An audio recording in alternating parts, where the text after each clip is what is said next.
कर्क राशि वालों, ज्योतिष शास्त्र में एक ग्रह को तूफान का, परीक्षा का और अनुशासन का प्रतीक माना गया है, और वो है न्याय के देवता, कर्म फलदाता शनिदेव। शनि का नाम सुनते ही अक्सर लोग डर जाते हैं, लेकिन शनि आपके शत्रु नहीं, आपके सबसे बड़े शिक्षक हैं। वो एक ऐसे गुरु हैं जो कठोर परीक्षा लेते हैं, लेकिन उस परीक्षा में सफल होने पर आपको इतना मजबूत और काबिल बना देते हैं कि फिर जीवन का कोई भी तूफान आपको हिला नहीं पाता। शनि आपके कर्मों का हिसाब रखते हैं, एक एक कर्म का। वो आपको वही फल देते हैं जिसके आप हकदार हैं, ना एक कण ज्यादा ना एक कण कम। और आज हम यहां एकत्रित हुए हैं शनिदेव की एक ऐसी ही बड़ी चाल को समझने के लिए जिसका प्रभाव आप, मेरे कर्क राशि के मित्रों पर आने वाले लगभग 8 महीनों तक बहुत ही गहराई से पड़ने वाला है। हम बात कर रहे हैं उस महत्वपूर्ण अवधि की जो 28 नवंबर 2025 से शुरू होकर 26 जुलाई 2026 तक चलेगी। ये वो समय है जब शनिदेव अपनी वक्री यानी उल्टी चाल को समाप्त करके मीन राशि में सीधी चाल चलना शुरू करेंगे, जिसे ज्योतिष की भाषा में मार्गी होना कहते हैं। हम परत दर परत ये जानेंगे कि शनिदेव का ये बदलाव आपके जीवन के हर एक पहलू पर, आपके करियर की दिशा, आपकी आर्थिक स्थिति, आपकी सेहत की दशा और आपके रिश्तों की गर्माहट पर क्या और कैसे प्रभाव डालेगा। ये केवल राशिफल नहीं बल्कि आने वाले 8 महीनों के लिए आपका मार्गदर्शन है। ये राशिफल आपकी चंद्र राशि यानी जन्म राशि पर आधारित है। तो यदि आपकी कर्क राशि है तो अगले कुछ मिनट नहीं बल्कि आपका आने वाला पूरा जीवन इस जानकारी से प्रभावित हो सकता है। सबसे बड़ी और सबसे महत्वपूर्ण घटना जो इस पूरी अवधि को परिभाषित कर रही है वो है शनि का मार्गी होना। ज्योतिष में ग्रहों की 3 गतियां होती हैं, मार्गी, वक्री और अतिचारी। मार्गी मतलब सीधी चाल, जो ग्रह की सामान्य अवस्था है। वक्री का अर्थ है जब ग्रह धीमी गति के कारण पृथ्वी से देखने पर उल्टा चलता हुआ प्रतीत होता है। ज्योतिष के नियमों के अनुसार वक्री ग्रह जिस भाव में होता है उससे पिछले भाव का फल भी देने लगता है। आपके साथ यही हो रहा था। शनिदेव आपके 9वें भाव यानी भाग्य स्थान में गोचर कर रहे हैं, लेकिन अब तक वो वक्री थे, उल्टी चाल चल रहे थे। इस वजह से वो आपको 9वें भाव का नहीं बल्कि उससे पिछले यानी अष्टम भाव का फल दे रहे थे। और 8वां घर ज्योतिष में होता है बाधाओं का, अचानक आने वाली मुसीबतों का, मानसिक तनाव का और बेवजह की रुकावटों का। यही कारण था कि शनि की धैया मार्च 2025 में खत्म होने के बावजूद आपकी परेशानियां खत्म नहीं हुई। लेकिन 28 नवंबर 2025 को ये सब बदल जाएगा। शनि देव अपनी उल्टी चाल खत्म करके मार्गी हो जाएंगे यानी सीधी चाल चलने लगेंगे। अब वो आपको 8वें घर का अशुभ फल देना बंद करके पूरी तरह से 9वें भाव यानी आपके भाग्य स्थान का शुभ फल देना शुरू करेंगे।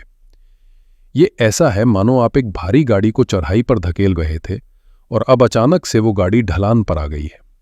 मेहनत उतनी ही लगेगी लेकिन परिणाम कई गुना तेजी से और सकारात्मक मिलेंगे। इस कहानी में आपके लिए एक और बहुत ही शुभ ग्रह है, देवगुरु बृहस्पति।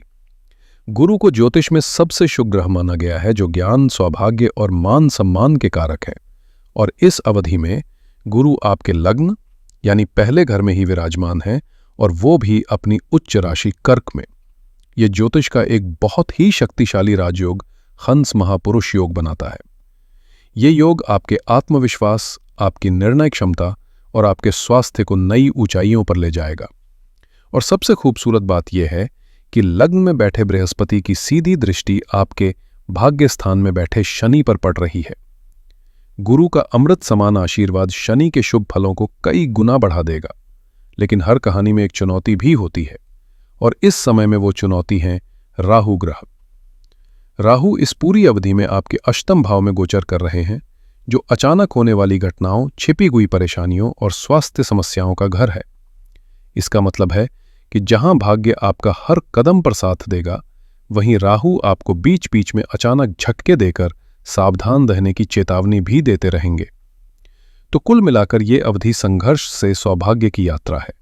जहां शनि भाग्य का दरवाजा खोल रहे हैं, बृहस्पति आपको उस दरवाजे से चलने की बुद्धि और बल दे रहे हैं, और राहु आपको कह रहे हैं कि रास्ते पर आंखें खोल कर चलना।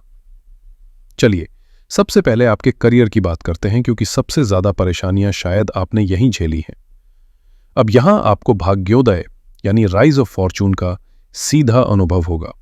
नौकरी पेशा लोगों के लिए शनिदेव भाग्य स्थान में बैठकर अपनी 10वीं दृष्टि आपके छठे भाव पर डाल रहे हैं। छठा घर होता है नौकरी का, सेवा का, आपके शत्रुओं का और कर्ज बीमारी का। शनि की 10वीं दृष्टि कर्म की दृष्टि होती है। जब शनि की कर्म दृष्टि छठे भाव पर पड़ती है तो ये एक शक्तिशाली शत्रुहंता योग बनाती है। इसका अर्थ है कि आपके कार्य क्षेत्र में जो लोग आपके खिलाफ साजिश कर रहे थे या जो आपको आगे बढ़ने से रोक रहे थे, वो स्वयं ही परास्त हो जाएंगे। आपको अपने शत्रुओं पर विजय मिलेगी। अगर आप प्रमोशन का इंतजार कर रहे थे तो अब वो समय आ गया है। इस अवधि में आपको प्रमोशन के साथ ट्रांसफर मिलने के बहुत प्रबल योग बन रहे हैं। ये ट्रांसफर शायद आपकी मनपसंद जगह पर ना हो, लेकिन आपके करियर की ग्रोथ के लिए बहुत अच्छा साबित होगा। आपके काम को पहचान मिलेगी। आपके सीनियर्स आपकी मेहनत को सराहेंगे। व्यापार और पार्टनरशिप के लिए भी समय उत्तम है। कर्क राशि के लिए शनि आपके 7वें भाव के स्वामी होते हैं, जो सीधे तौर पर बिजनेस और पार्टनरशिप का घर है। और आपके 7वें घर का स्वामी शनि अब आपके 9वें घर यानी भाग्य स्थान में मार्गी हो रहा है। ये ज्योतिष का एक क्लासिक भाग्य वृद्धि योग है। इसका सीधा संकेत है कि आपके बिजनेस में अब भाग्य का साथ मिलेगा। जो डील्स अटक रही थीं वो पूरी होंगी। और सबसे महत्वपूर्ण बात, ये योग दर्शाता है कि आपके बिजनेस पार्टनर या आपके जीवन साथी के माध्यम से आपके भाग्य में वृद्धि होगी। ये बहुत बड़ी सलाह है आपके लिए। अगर संभव हो तो अपने लाइफ पार्टनर को अपने बिजनेस के निर्णयों में शामिल करें या उनके नाम से कोई नया काम शुरू करें। आपको उम्मीद से ज्यादा लाभ मिलने की संभावना है। दैनिक आय में निश्चित रूप से वृद्धि होगी। 9वां घर लंबी दूरी की यात्राओं और विदेश का भी होता है। शनि का यहां मार्गी होना उन लोगों के लिए वरदान है जो विदेश जाकर नौकरी या व्यापार करना चाहते हैं। रास्ते खुलेंगे, वीजा जैसी समस्याओं का समाधान होगा और आपको विदेश से लाभ कमाने के अवसर मिलेंगे। अब मैं विशेष रूप से अपनी उन कर्क राशि की बहनों के लिए बात करना चाहता हूं जो एक गृहिणी है, जो घर की धुरी है। आपके मन में यह सवाल आ सकता है कि यह भाग्योदय मेरे लिए क्या मायने रखता है। मैं तो कोई नौकरी या बिजनेस नहीं करती। समझिए, एक गृहिणी का भाग्य उसके पूरे परिवार के भाग्य से जुड़ा होता है। जब आपका भाग्य उदय होता है तो आपके घर में सुख, शांति और समृद्धि आती है। शनि आपके 7वें भाव यानी पति के घर के स्वामी हैं। उनका भाग्य स्थान में शुभ होना आपके और आपके पति के बीच चल रहे हर तरह के मनमुटाव को दूर करेगा। आपके पति को अपने करियर में तरक्की मिलेगी, जिसका सीधा सकारात्मक असर आपके जीवन पर पड़ेगा। आपके लग्न में बैठे बृहस्पति आपको शांत, ज्ञानी और सकारात्मक बनाएंगे। आपकी इस पॉजिटिविटी से घर का पूरा माहौल बदल जाएगा। घर में जो बेवजह का तनाव और कलह का वातावरण था वो समाप्त होगा। लग्न में बैठे बृहस्पति की दृष्टि आपके 5वें भाव पर भी पड़ती है, जो संतान का घर है। यदि आप संतान को लेकर चिंतित थीं, उनकी पढ़ाई, स्वास्थ्य या व्यवहार को लेकर परेशान थीं, तो अब आपको उन चिंताओं से मुक्ति मिलेगी। आपको संतान की तरफ से कोई शुभ समाचार मिल सकता है। शनि की दृष्टि 6ठे भाव पर होने से आपके अपने स्वास्थ्य में भी बहुत सुधार होगा। जो दिन भर घर के काम करके थकान और चिड़चिड़ापन महसूस होता था, वो अब खत्म होगा। आप अपने दैनिक कार्यों को एक नई ऊर्जा के साथ और बेहतर तरीके से मैनेज कर पाएंगी। आपके लिए भी राहु 8वें भाव में है। आपको अपने और अपने जीवन साथी के स्वास्थ्य का विशेष ध्यान रखना होगा। घर में अचानक कोई खर्चा आ सकता है, जैसे कोई इलेक्ट्रॉनिक सामान खराब हो जाए। इन छोटी छोटी बातों के लिए मानसिक रूप से तैयार रहें। आर्थिक रूप से यह अवधि आपके लिए किसी संजीवनी बूटी से कम नहीं है। अब तक जो पैसा आ तो रहा था लेकिन टिक नहीं रहा था, या पैसा कहीं फंस गया था, वो सारी समस्याएं अब हल होंगी। शनि अपनी तीसरी दृष्टि आपके 11वें भाव यानी लाभ स्थान पर डाल रहे हैं। 11वां घर आपकी आय, आपके लाभ, आपके बड़े भाई बहन और आपके सोशल सर्कल का होता है। शनि की दृष्टि यहां पड़ने का मतलब है कि अब आपकी मेहनत सीधे तौर पर लाभ में बदलेगी।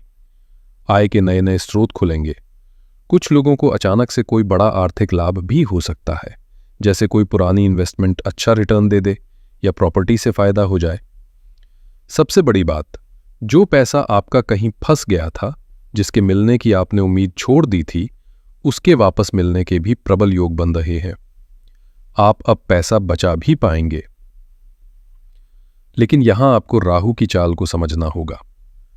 राहु अष्टम भाव में बैठकर अपनी दृष्टि आपके दूसरे भाव पर डाल रही हैं, जो धन के साथ साथ आपकी वाणी और आपके परिवार का भी घर है। राहु एक भ्रम का ग्रह है। यह आपकी वाणी में अचानक से कड़वाहट या कठोरता ला सकता है। आप बोलना कुछ और चाहेंगे लेकिन मुंह से कुछ और निकल जाएगा, जिससे आपके पारिवारिक संबंध खराब हो सकते हैं। इसलिए इस पूरी अवधि में इस बात की गांठ बांध लें कि कम बोलना है और मीठा बोलना है। क्रोध पर नियंत्रण रखना आपकी आर्थिक और पारिवारिक स्थिति के लिए बहुत जरूरी है। रिश्तों के लिहाज से ये समय पुरानी गलतफहमियों को दूर करके एक नई शुरुआत करने का है। जैसा मैंने पहले बताया, शनि आपके 7वें भाव के स्वामी हैं। उनका भाग्य स्थान में शुभ होना आपके वैवाहिक जीवन के लिए बहुत अच्छा है। अगर आपके रिश्ते में तनाव चल रहा था, बात बात पर झगड़े हो रहे थे, तो अब आप देखेंगे कि आपसी समझ वापस लौट रही है। आप और आपके पार्टनर एक दूसरे को बेहतर तरीके से समझ पाएंगे और रिश्ते में मधुरता आएगी। जो लोग विवाह के योग्य हैं और एक अच्छे रिश्ते की तलाश में हैं, उनके लिए ये 8 महीने का समय किसी वरदान से कम नहीं है। विवाह के बहुत प्रबल योग बन रहे हैं। आपकी बात कहीं चल सकती है, रिश्ता पक्का हो सकता है और कुछ लोगों का विवाह भी इस अवधि में संपन्न हो सकता है। यह थोड़ी सावधानी की जरूरत है। शनि की 7वीं दृष्टि आपके 3रे भाव पर पड़ रही है, जो छोटे भाई बहनों और आपके पराक्रम का घर है। साथ ही उनकी 3री दृष्टि 11वें भाव पर है, जो बड़े भाई बहनों और मित्रों का है। शनि की दृष्टि जहां पड़ती है वहां वो अनुशासन और गंभीरता की मांग करते हैं। इससे आपके भाई बहनों और मित्रों के साथ कुछ वैचारिक मतभेद या कम्युनिकेशन गैप हो सकता है। आपको लगेगा कि वो आपको समझ नहीं रहे। यहां आपको धैर्य से काम लेना होगा और किसी भी छोटी बात को बड़ा मुद्दा बनाने से बचना होगा। अब बात करते हैं आपके व्यक्तित्व और आपके स्वास्थ्य की। स्वास्थ्य के लिहाज से यह बहुत बड़ी राहत का समय है। शनि की 10वीं दृष्टि आपके 6ठे घर पर है, जो रोगों का घर है। इसका सीधा मतलब है कि अगर आप किसी पुरानी बीमारी से लंबे समय से परेशान थे, तो अब उससे आपको छुटकारा मिलने की प्रबल संभावना है। आपकी सेहत में सुधार होगा। लग्न में बैठे उच्च के बृहस्पति आपके व्यक्तित्व में एक गजब का निखार लाएंगे। आपका आत्मविश्वास, जो पिछले कुछ समय से खो गया था, वो वापस लौट आएगा। आपके चेहरे पर एक तेज और आपकी बातों में एक ज्ञान झलकेगा। समाज में आपका मान सम्मान बढ़ेगा और लोग आपकी सलाह लेने आएंगे। लेकिन स्वास्थ्य के मामले में हमें राहु को बिल्कुल भी नजरअंदाज नहीं करना है। राहु अष्टम भाव में है। ये स्थिति अचानक होने वाली स्वास्थ्य समस्याओं को जन्म देती है, जैसे अचानक पेट में दर्द होना, कोई इन्फेक्शन हो जाना या कोई ऐसी बीमारी जिसका कारण जल्दी समझ ना आए। इसलिए आपको इस पूरी अवधि में अपने खानपान को लेकर बहुत ज्यादा सतर्क रहना होगा। बाहर का खाना, बासी भोजन, इन सब से परहेज करें। साथ ही वाहन चलाते समय भी अतिरिक्त सावधानी बरतें। किसी भी स्वास्थ्य समस्या को छोटा समझकर टालें नहीं, तुरंत डॉक्टर से संपर्क करें।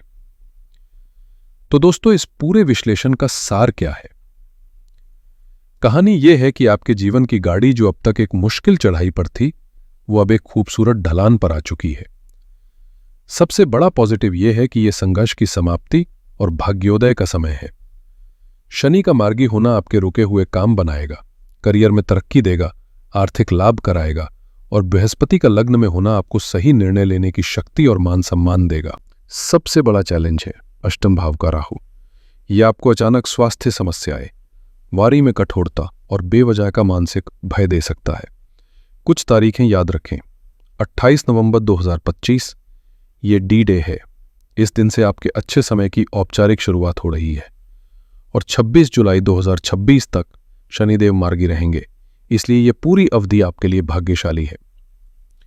इस अवधि में जो एक सबसे महत्वपूर्ण सावधानी आपको रखनी है, वो है क्रोध और जल्दबाजी से बचना। राहु आपको उकसाएगा, लेकिन आपको शांत रहना है। बृहस्पति आपको बुद्धि देंगे, उसका इस्तेमाल करना है। कोई भी महत्वपूर्ण निर्णय, चाहे वो फाइनेंस का हो या रिश्ते का, भावना में बहकर या जल्दी में बिल्कुल न लें। सोच समझकर धैर्य के साथ लिया गया हर फैसला आपको सफलता दिलाएगा। इस शुभ समय का पूरा लाभ उठाने के लिए और राहु के नकारात्मक प्रभावों को शांत करने के लिए मैं आपको कुछ बहुत ही सरल और शक्तिशाली उपाय बता रहा हूं, जो आपके ज्योतिषीय विश्लेषण पर ही आधारित है। पहला और सबसे जरूरी उपाय है राहु की शांति के लिए। राहु अष्टम भाव में है, और राहु के अधिपिता भगवान शिव को माना गया है। राहु के नकारात्मक प्रभाव को शांत करने का सबसे उत्तम उपाय है भगवान भोलेनाथ की शरण में जाना। प्रतिदिन ओम नमः शिवाय का जाप करें। हर सोमवार शिवलिंग पर पंचामृत या केवल शहद अर्पित करें। साथ ही रोजाना ओम रान राहवे नमः इस बीज मंत्र की कम से कम एक माला जाप करें। दूसरा उपाय है शनि देव की कृपा पाने के लिए। शनि अब आपके लिए शुभ हो गए हैं। उनकी कृपा को और बढ़ाने के लिए हर शाम सूर्यास्त के बाद शनि चालीसा का एक पाठ अवश्य करें और ओम शम शनैश्चराय नमः मंत्र का जाप करें। याद रखें, शनि आपके नवम भाव में है, इसलिए अपने पिता, गुरु और सभी बड़े बुजुर्गों का दिल से सम्मान करें। यह आपके भाग्य को कई गुना मजबूत कर देगा। तीसरा उपाय है बृहस्पति के बल को बढ़ाने के लिए। आपके लग्न में बैठे देवगुरु बृहस्पति आपके सबसे बड़े सहायक हैं। उनके बल को बढ़ाने के लिए हर गुरुवार को पीली वस्तुओं का दान करें, जैसे चने की दाल, बेसन के लड्डू या पीले वस्त्र। ये दान किसी बुजुर्ग ब्राह्मण, अपने गुरु या किसी पिता तुल्य व्यक्ति को दे। दिन भर मन ही मन ओम नमो भगवते वासुदेवाय का जाप करते रहे। ये मंत्र गुरु के शुभ फलों को बढ़ाता है। कर्क राशि के मेरे प्रिय दोस्तों, अब आंखों में निराशा नहीं, उम्मीद की चमक होनी चाहिए। मन में बोझ नहीं, आत्मविश्वास होना चाहिए।